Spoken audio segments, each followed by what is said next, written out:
The diocese, I feel like, is this big, invisible force that I don't necessarily meet face to face, but I see its impacts throughout all the things that I've done.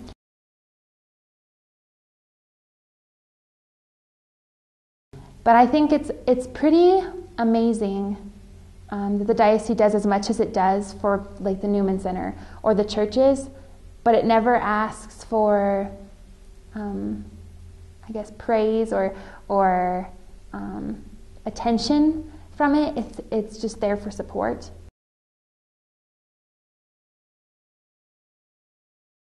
Well, Father Carl, that was at the Newman Center, was a big role model, I guess, for me. He has just really incredible depth of faith, and he's not a very talkative guy, but I loved being able to go to him when I was concerned about something, or I saw something going on, didn't know what was happening with it, and I would go ask him, and he was always really open and willing to give me answers.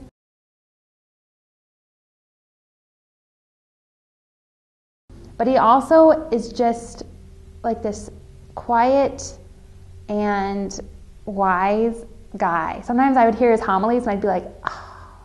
I remember one in particular, and he's going to laugh if he watches this, but he always talks about how you can decide to be now, here, or nowhere, and how it's the same spelling, but it's a huge difference in what it means. And there's other homilies and stuff that have stuck and kind of resonated with me. And I just feel like he's kind of like the diocese, or that silent support, and he would always support me through awards that I got, or things that I was trying, or when I went to Ukraine. He was just constant support.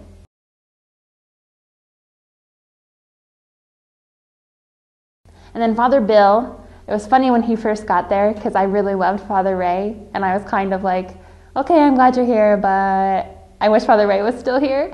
And Father Bill would always tease me about it, but Father Bill and Father Carl, I think, created a really nice balance, because Father Carl had this wisdom and this strength kind of to him, and Father Bill had this relatability and humor. And it was easy to talk to Father Bill about things that I wasn't sure about, or I wasn't confident about, and know that he wouldn't judge me. And he had been there before. He was so human in how he interacted with all of us. And so we weren't intimidated to be ourselves around him.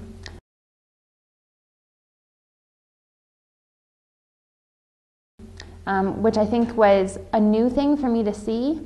I've had great priests growing up, but I feel like I've never seen them so relatable, and just being able to be silly and laugh and joke and mess up sometimes in front of them and not feel like I'd done this huge thing.